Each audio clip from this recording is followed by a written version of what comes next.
라스푸틴은 워낙 미스테리한 인물이라서 그 사람에 대한 많은 소문들이 있죠. 어떤 것은 사실이고 어떤 것은 꾸며낸 얘기 같아요. 러시아에서 라스푸틴에 관한 미니 시리즈도 만들었으니까 한번 보면 좋을 것 같아요. 오늘은 라스푸틴 사건이 일어난 하룻밤의 이야기를 들려주고 싶어요. 라스푸틴 사건은 유수포프 궁전에서 일어났어요. 유수포프 가문은 러시아에서 황가 다음으로 오래되고 뛰어난 귀족 가문이에요. 굉장히 잘 살았고 황가하고도 친해서 대대로 궁정의 요직을 차지했죠. 마지막 상속자인 펠릭스는 니콜라이 2세의 조카와 결혼까지 해요.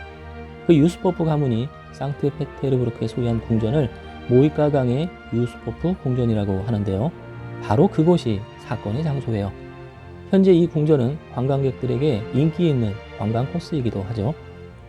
1914년 2월 9일 펠릭스 유수포프 주니어 공작과 황가의 혈족이자 니콜라이 2세의 조카인 이리나 알렉산드로브나 로마노바 공주의 결혼식이 열려요. 유수포프 궁전 내에 이들 신혼부부를 위한 신혼집이 마련되죠. 유수포프 궁전 자체가 이미 러시아 최고 귀족 가문의 저택을 대표하는 곳이었어요. 황제의 궁전 못지않은 값비싼 준보석과 대리석으로 치장되어 있으며 고전주의와 동방양식이 훌륭히 결합된 멋진 궁전이었죠. 집안 태도로 예술의 조예가 깊어서 귀족 예술을 선도했다고 해요. 이러한 궁전에서 만들어진 신혼집은 예술적 감성이 풍부한 펠릭스의 상상력과 재능 있는 예술가들의 세련된 디자인이 결합된 우아한 곳이 되었죠. 펠릭스 유수포프와 이리나 로마노바 공작부의 신혼집은 모이카 강변에 별도로 나 있는 소중앙 현관을 통해 들어갈 수 있었어요. 젊은 펠릭스는 이곳에 자신만이 은밀하게 휴식을 취하거나 사색할 수 있는 스튜디오를 마련하기로 해요. 거기에는 식당으로 쓰이는 반지하로 내려가는 나선형 계단도 있었어요. 라스푸틴 사건이 바로 이 반지하 식당에서 벌어져요. 펠릭스 유수포프와 이리나 로마노바의 신혼집이 조성된 지 3년 후 러시아 제국의 마지막을 뒤흔든 미스테리가 바로 이곳에서 발생한 것이죠. 1916년 12월 밤 이곳에서 시베리아의 늙은이 그리고리 라스푸틴을 암살하기 위한 음모를 꾸며요. 이 음모를 꾸민 사람들은 어떤 사람들이며 그들은 어떻게 이 계획을 실행했을까요? 자, 이제 라스푸틴 사건의 내밀한 이야기를 시작해 볼까 합니다. 펠릭스의 어머니 지나이다 니콜라예브나는 황실 가족과 사이가 좋았어요. 그녀는 종종 니콜라이 2세의 황후인 알렉산드라 피오도로브나와 이야기를 나눌 정도였죠. 하지만 1912년에 라스푸틴이 정치 문제에 간섭하는 것에 대해 이야기를 나눈 후 그들의 관계는 소원해져요. 라스푸틴은 이미 황실 가족들에게 엄청난 영향을 끼치고 있었어요. 잘 알려졌다시피 라스푸틴이 기도로서 황태자 알렉세이의 혈우병을 고쳐주었기 때문이에요. 라스푸틴은 점차 국정과 1차 세계대전 작전에도 관여하기 시작해요.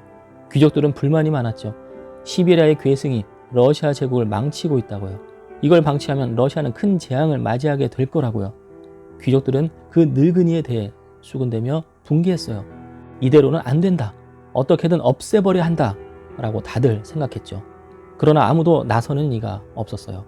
그는 황실의 비호를 받고 있었으니까요.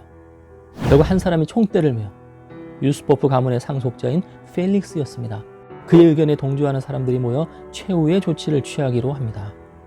펠릭스의 신혼집이 라스푸틴 처결 장소로 선택됩니다. 펠릭스가 직접 꾸민 집이기에 라스푸틴 살해 계획을 수행하기에 가장 적합한 곳이었던 거죠. 펠릭스의 개인 공간은 2층으로 되어 있었어요. 1층에는 현관 로비, 거울이 있는 드레스룸, 서재, 그리고 침실이 있었어요. 반지하에는 계단으로 통하는 지하 식당이 있었고요. 1916년 12월 16일 자정쯤 펠릭스의 의견에 동조하는 4사람이 그 서재에 모였습니다.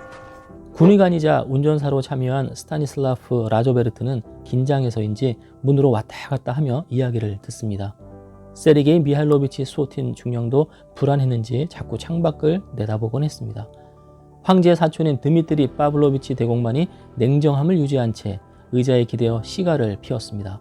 제정 러시아 국회의원이었던 뿌리스케비치는 감정적이어서 세부 계획에 강력히 다른 의견을 제시하며 사무실을 박차고 나가려고 했고요. 라스푸틴 살해 모의에 드미트리 파블로비치 대공의 참여는 매우 중요했습니다. 그는 황가의 혈통이었기 때문이죠.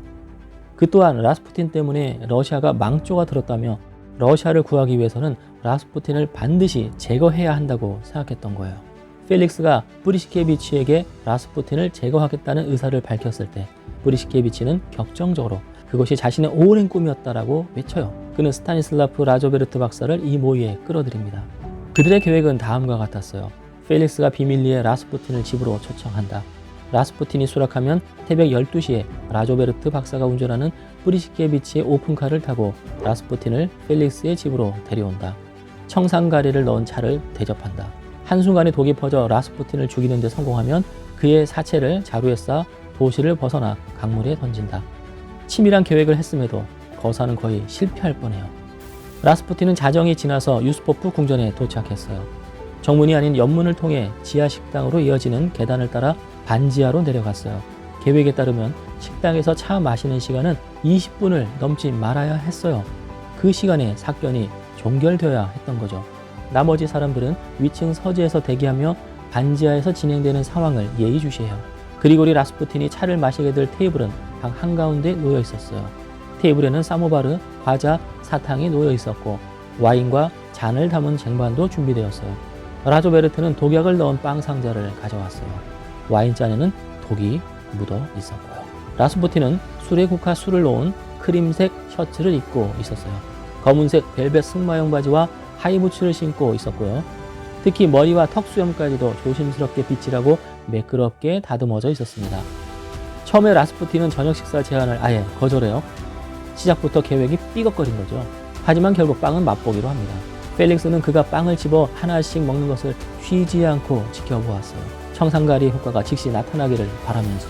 하지만 놀랍게도 라스푸틴은 아무 일 없다는 듯 펠릭스에게 이야기를 계속했습니다. 시간이 흘렀어요. 시계는 벌써 새벽 3시 반을 가리키고 있었어요. 펠릭스는 크림산 와인을 맛보지 않겠느냐고 권해요. 그는 기꺼이 술을 마시더니 마데이라 와인도 원했어요. 펠릭스는 마데이라를 청산가리가 묻은 잔에 부었어요. 곧 끝이 올 줄 알았어요. 그러나 라스푸틴은 애호가가 와인 특유의 맛을 음미하듯 조금씩 천천히 마셨어요. 얼굴색도 변하지 않았어요. 독의 혈액이 없었던 거죠. 위층에 있는 공모자들이 오랜 기다림에 지쳐 지하 식당으로 쳐들어올지도 모른다는 생각에 펠릭스는 이 상황을 타개할 계책을 세워야 했습니다. 펠릭스는 다른 손님들이 떠났는지 확인해야 한다는 구실로 서재로 올라가요. 펠릭스는 공모자들에게 독의 효력이 없다고 말해요. 모두가 놀라고 당황하며 어쩔 줄 몰라요. 펠릭스는 드미트리에게서 리볼버 권총을 받아 아래층으로 내려갑니다. 라스푸틴은 티테이블에 그대로 앉아 있었어요. 펠릭스가 느닷없이 사격을 가했어요. 라스푸틴은 동물처럼 으르렁대더니 곰가죽 위에 세게 넘어졌어요. 이때 계단에서 소음이 들려왔어요. 동료들이 총소리를 듣고 서둘러 내려온 곳이에요. 라스푸틴은 누운 채로 얼굴이 떨렸어요. 눈은 감았지만 손은 경련을 일으키고 있었죠. 얇은 실크 셔츠에 크지 않은 붉은 반점이 있었습니다. 상처는 작았고 피는 거의 눈에 띄지 않았어요. 공모자들은 식당에 사체를 둔 채 드미트리 대공, 라조베르트 및 수오틴은 궁전을 떠나요. 펠릭스와 프리시케비치만 남았습니다. 둘은 서재에 앉아 있었지만 라스푸틴의 시신이 제대로 있는지 확인해보고 싶은 불안감을 느꼈어요. 지하 식당으로 내려가서 펠릭스는 라스푸틴의 맥박을 더듬었어요. 박동은 느껴지지 않았습니다. 분명히 라스푸틴은 죽은 겁니다. 펠릭스가 일어서서 나가려고 할 때 라스푸틴의 눈꺼풀에서 미세한 떨림이 있음을 느껴요. 펠릭스는 다시 그에게 다가가 얼굴을 주의 깊게 들여다보았어요. 갑자기 라스푸틴이 분노의 표정으로 뱀 같은 눈으로 펠릭스를 노려보았어요. 그리고 믿을 수 없는 일이 일어나요. 격노하고 격렬한 몸짓으로 라스푸틴이 박차고 일어나는데 입에서는 거품이 흘러나왔어요. 방은 거친 고함으로 가득 찼고 라스푸틴은 커다란 손을 내리치며 펠릭스의 어깨를 잡았어요. 예상치 못한 무서운 상황에 당황하여 펠릭스는 라스푸틴을 뿌리치고 계단을 올라 멀리 도망갔어요. 프리시케비치는 소란스러운 소리를 듣고 정원으로 달려나갔어요. 그때 라스푸틴이 뒤뚱거리며 눈밭 위로 급히 달려가는 것을 보았어요. 프리시케비치는 그를 따라 달리며 여러 발을 발사했어요. 총알이 라스푸틴의 등과 머리에 적중했어요. 라스푸틴은 쓰러져 더 이상 움직이지 않았습니다. 얼마 후 대공, 수오틴 중령 및 라조베르트 박사가 라스푸틴의 시체를 싣기 위해 차를 타고 왔어요. 사체를 카펫에 싸서 페트롭스키 섬으로 옮겼습니다.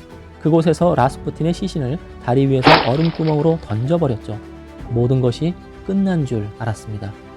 공모자들은 시신이 핀란드만으로 빨리 흘러내려가기를 바랬지만 그런 일은 일어나지 않았어요. 1916년 12월 18일 사체가 얼어붙은 강물에서 발견되어 수습되었어요.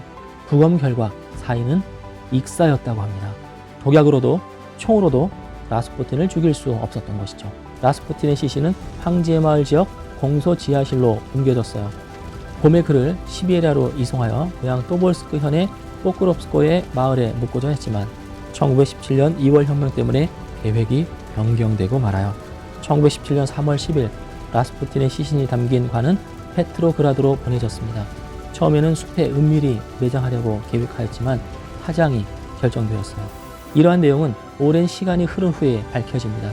펠릭스 유스포프가 라스푸틴의 최후라는 회고록을 남겼기 때문입니다. 그는 오랫동안 이 이야기를 함구했습니다. 그러다가 프랑스 망명 중에 이 책을 집필하여 그날 밤의 사건을 자세한 기록으로 남겼습니다. 한편 프리시케비치는 자신의 일기에서 이것은 군주제를 지키기 위한 보호였다며 자신은 로마노프 왕조와 러시아의 위신을 바로 세운 구원자로서 고상한 역할을 맡았음을 과시하려고 했어요. 황실 가족이 친구요, 기적 사역자요, 신의 사람으로 간주했던 시베리아 농민, 반대로 동시대 귀족들이 러시아의 모든 불행을 가져온 악당으로 여기는 이 기적의 치유자는 러시아 역사에 여전히 수수께끼로 남아있습니다. 군주제 옹호자들이 로마노프 왕조를 지키기 위해 저지른 이 사건은 오히려 러시아 제국의 붕괴를 가속화시켰습니다. 12월 사건 이후 3개월도 채 지나지 않아 제정 러시아는 무너지고 말았기 때문입니다. 과연 누가 러시아를 멸망시킨 것일까요? 라스푸틴일까요? 귀족들일까요? 그리고리 에피모비치 라스푸틴이라는 인물 자체뿐만 아니라 그의 죽음에 얽힌 상황도 여전히 미스테리로 남아있습니다. 영상 재밌게 보셨다면 구독과 좋아요 부탁드립니다.